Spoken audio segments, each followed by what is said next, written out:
Bom dia, pessoal, como é que vai? Tudo tranquilo? Hoje vamos ler e refletir juntos sobre o capítulo 7 da carta aos Hebreus. Vamos lá? Melquisedeque, rei e sacerdote. Esse Melquisedeque era rei da cidade de Salém, sacerdote do Deus Altíssimo. Quando Abraão estava voltando da batalha em que matou os reis, Melquisedeque foi ao encontro dele e o abençoou. Abraão lhe deu a 10ª parte de tudo que ele havia tomado dos inimigos na batalha.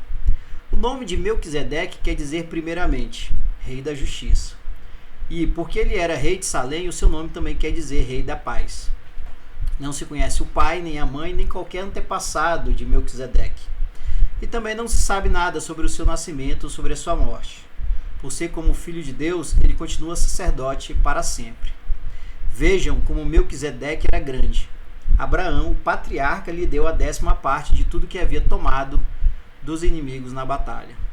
Conforme a lei de Moisés, os sacerdotes, que são descendentes de Levi, têm a obrigação de receber do povo a 10ª parte de tudo.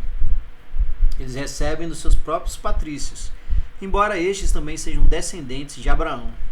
Melquisedeque não era descendente de Levi, mas recebeu a 10ª parte daquilo que Abraão havia tomado na batalha e o abençoou. Sim, abençoou o próprio Abraão, que havia recebido as promessas de Deus. Não há dúvida de que aquele que abençoa é mais importante do que aquele que é abençoado. No caso dos sacerdotes, a 10ª parte é recebida por homens que um dia vão morrer. Mas, no caso de Melquisedeque, como dizem as Escrituras Sagradas, a 10ª parte foi recebida por alguém que continua vivo. Portanto, quando Abraão pagou a 10ª parte, Levi, cujos descendentes recebem a 10ª parte, também pagou. Pois Levi não tinha nascido e, por assim dizer, ainda estava no corpo do seu antepassado Abraão quando este se encontrou com Melquisedeque. A lei que o povo de Israel recebeu se baseava no sacerdócio dos levitas. Ora, se o trabalho dos sacerdotes levitas tivesse sido perfeito, não haveria necessidade de aparecer outro tipo de sacerdote, da ordem do sacerdócio de Melquisedeque e não da ordem de Arão. Pois, quando se muda o sacerdócio, a lei também precisa ser mudada. E o nosso Senhor Jesus, a respeito de quem são ditas essas coisas, pertencia a outra tribo. E nenhum membro dessa tribo jamais serviu como sacerdote. É sabido que, por nascimento, Jesus, o nosso Senhor, pertencia à tribo de Judá. E Moisés não disse nada dessa tribo quando falou a respeito dos sacerdotes. Outro sacerdote como Melquisedeque. E tudo isso se torna bem mais claro, pois surgiu um sacerdote diferente, parecido com Melquisedeque. Ele não foi feito sacerdote pelas leis ou regras humanas, porém se tornou sacerdote por meio do poder de uma vida que não tem fim. Porque as Escrituras Sagradas dizem: você será sacerdote para sempre, na ordem do sacerdócio de Melquisedeque. Assim, a regra antiga foi anulada, porque era fraca e inútil, pois a lei não podia aperfeiçoar nada. Mas agora, Deus nos deu uma esperança melhor, por meio da qual chegamos perto dele. Além disso, há o juramento de Deus. Não houve juramento quando os outros se tornaram sacerdotes. Porém, houve juramento quando Jesus se tornou sacerdote, pois Deus lhe disse: o Senhor jurou e não voltará atrás. Ele disse: você será sacerdote para sempre.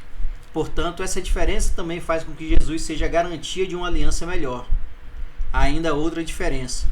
Os outros sacerdotes foram muitos porque morriam e não podiam continuar o seu trabalho. Mas Jesus vive para sempre, o seu sacerdócio não passa para ninguém. E por isso ele pode, hoje e sempre, salvar as pessoas que vão a Deus por meio dele. Porque Jesus vive para sempre a fim de pedir a Deus em favor delas. Por isso, Jesus é o grande sacerdote de que necessitamos. Ele é perfeito e não tem nenhum pecado ou falha. Ele foi separado dos pecadores e elevado acima dos céus. Ele não é como os outros grandes sacerdotes. Não precisa oferecer sacrifícios todos os dias, primeiro pelos seus próprios pecados e depois pelos pecados do povo. Ele ofereceu um sacrifício uma vez por todas quando se ofereceu a si mesmo. A lei de Moisés escolheu homens que são imperfeitos para serem grandes sacerdotes. Mas pela promessa feita com juramento, a qual veio depois da lei de Moisés, Deus escolhe o Filho, que se tornou perfeito para sempre. Esse foi então o capítulo 7 da carta aos Hebreus. E aqui é descrito com mais detalhes quem foi Melquisedeque, rei e sacerdote. Melquisedeque era da cidade de Salém e sacerdote de Deus Altíssimo. Ele recebeu a oferenda diretamente de Abraão. E esse capítulo tem como objetivo mostrar que Jesus está acima de Melquisedeque. Jesus é o grande sacerdote, mas é um sacerdote eterno que Deus colocou aqui no meio de nós, na terra, para viver como humano, para morrer, mas para ser ressuscitado para a remissão dos nossos pecados. Era isso, pessoal. Obrigado pela sua companhia, um forte abraço e até mais.